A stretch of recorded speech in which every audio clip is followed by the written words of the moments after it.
Hello everyone. This video is a defense / analysis of the critically reviled movie The Book of Henry.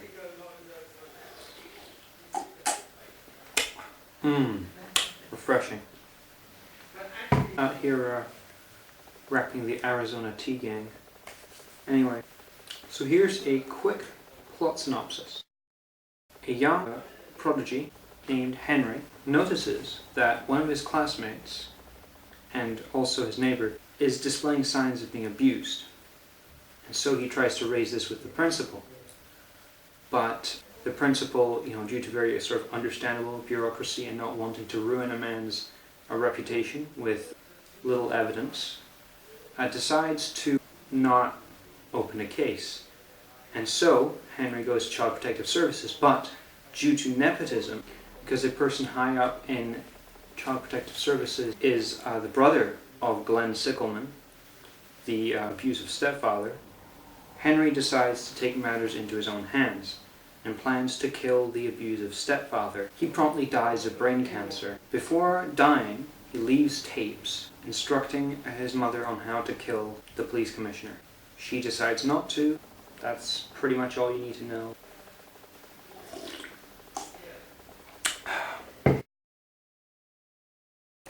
So one point when people try to address this idea of Henry being unintentionally unlikable, they say, well, Henry says that our legacy is more than the commas we have in our bank account, but then most of what he does in the movie is focus on accruing money. But that's the thing, that's the point. He isn't amassing money for the sake of having money. As a child, he doesn't understand why his mother is working when she has the option not to. We can clearly tell as the audience that she doesn't want to, feel as if she's making money doing nothing. And as we all know, the stock market can easily, it's unreliable. But the thing is, as a child, he doesn't understand this. He earnestly believes that taking care of him and Peter full time would make her happier. He's trying to do right by his family. And that's how these two ideas don't actually contradict. And yes, and people bring up the fact that he polices her life, as shown by him constantly saying, don't swear in front of Peter and all that stuff. And I'm not going to pretend he isn't a prick by doing that. He is being a prick. But the thing is, this is meant to demonstrate how Susan, she simply accepts that Henry's judgment is correct. The film's climax shows that this is incorrect and that she should have asserted her authority as a mother, and that however brilliant Henry was, she should have been the one to have the ultimate authority. Because his mindset as a child was flawed. It was two-dimensional. It was black and white. And yes, Henry's reaction is extreme, trying to kill the police commissioner. Yes, bit of an extreme reaction, but it is understandable because it's the reaction of a child who has just found out about the incestuous nature of the adult world, and he has had faith in that adult world. And yeah, he probably on an intellectual level knew that nepotism existed, but this is the first time that it has personally affected him. Honk honk. So yes, he has lost faith in these institutions, and so attempts to take matters into his own hands. People say Henry condescendingly tells the teacher that it would be better for his psychosocial development to remain outside of the gifted school. But I disagree with that interpretation, because I wouldn't see what Henry said as condescending so much as him trying to remain in an environment where he's not alienated from the average child. And there's also the factor that he would he would probably see Peter less if he were to decide to go to a gifted school. There's also the fact that what Henry was saying was being in the general environment of an average school rather than social interaction in and of itself, because he was talking about peer groups, and while he is often alone to the point of playing with lunch lady just to pass the time at lunch, it still makes sense that he would, on some level, he sees the children and they interact with him in some way. It's never really shown, but the point is that even if they don't interact with him directly, he's still receiving the kind of benefit of others sort of being around him and interacting with him indirectly. That's kind of the point of what he was saying. Not that it would be better for his social development for him to directly interact with other pupils, but to just generally be in the environment, have peer groups sort of surrounding him.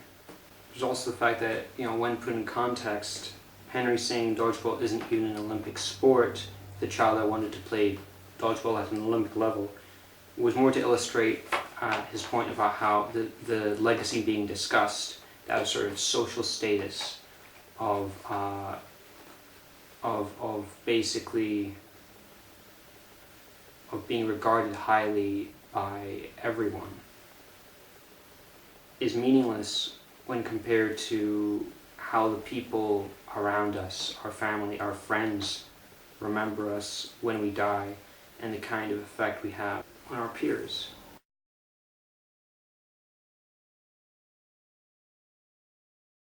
This is also appropriate as the child's justification for how his desire will result in a positive legacy is circular. What is inherently good about there being more Olympic level dodgeball players?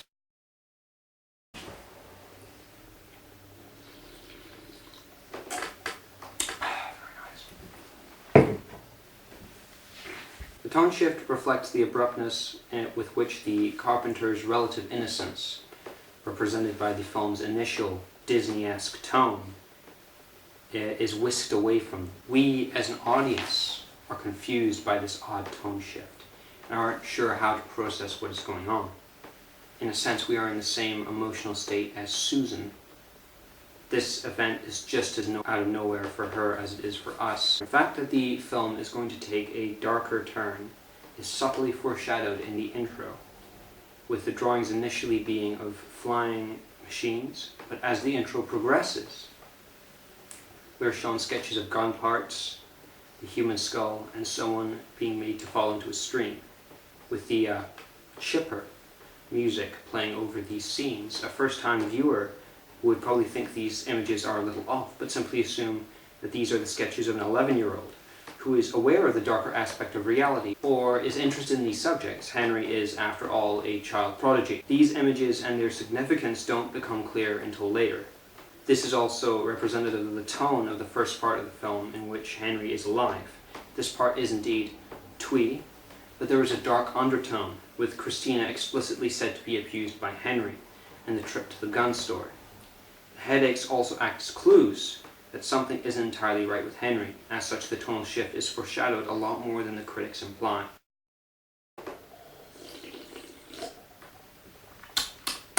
Refreshing. Lemony.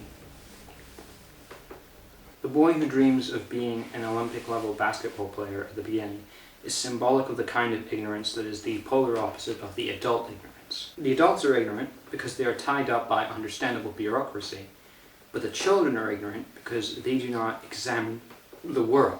They are not aware that there is something wrong with Christina because they are not looking or empathizing. Susan's realization at the end is a kind of synthesis between Henry's viewpoint and the adult awareness of the complicated nature of the world.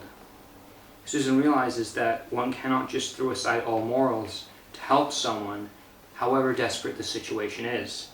Working within the system is framed as adult. Susan earnestly suing Glenn or getting the FBI involved would come at much personal cost. but those are the sacrifices inherent to working within the system. Henry considers apathy to be worse than violence. Henry considers apathy to be worse than violence.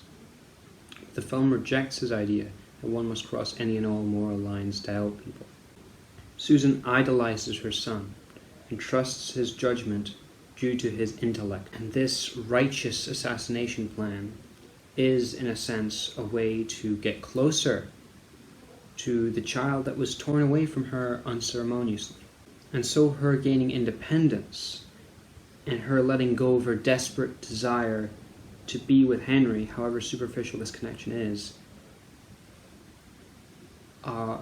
these two events are simultaneous and interlinked. There is no Henry anymore, and yet she has this conversation with the tapes he left behind. He is able to guess what she says for the most part, but there are key moments where reality and Henry's expectation of what would occur do not match, reminding Susan that Henry is ultimately dead, and this chance to be with Henry once again is. Even with Henry's keen understanding of human nature, as demonstrated by the film's opening monologue, he cannot perceive all the nuances of his mother's character. The plan is overly complicated and relies on chance quite a bit. For example, Glenn being able to hear the crackle of the walkie-talkie during the very tight time window. But that is exactly the kind of plan a child prodigy would come up with in regards to killing someone. Sorry. Film's use of Christian symbolism reveals some very interesting implications. Henry writes a book full of knowledge and presents it to a boy named Peter. Peter symbolically resurrects Henry near the end of the film for his magic act, much like how Jesus rose from the dead. The picture book written by Susan at the end describes a flower that dies to fertilize the entire garden. One death for the benefit of the entire world, or rather conveying the idea that death itself is useful and that we live on through the effect we have on others, mirroring the sentiment expressed in Henry's speech to his class about legacy. However twisted his plan to save Christina may have been, he refused to let it die with him. His demeanor was stoic and accepting, until death finally descended upon him and he desperately grasped to see the sky one last time, showing that this isn't a conscious sacrifice on his part. It's not all part of the plan, but the death has indeed resulted in someone being rescued from an abusive stepfather. The tapes and book being thrown in the fire at the end as Henry's last message plays symbolically represents Henry being allowed to progress into the afterlife as soon as Susan has clearly transcended her need for the tapes and to follow Henry's plans. There are some objective flaws with the film. The principal being motivated to open an investigation against Glenn Sickelman by witnessing Christina's dance performance at the talent show was a little silly.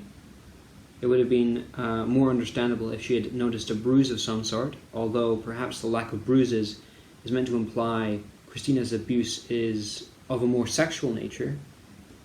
Nonetheless, that being a specific catalyst for her wanting to investigate Glenn was a little unbelievable. The fact that the walkie-talkie's crackle was audible to the degree that it was from within Glenn's house when it was affixed to a tree in a nearby forest was quite silly as well.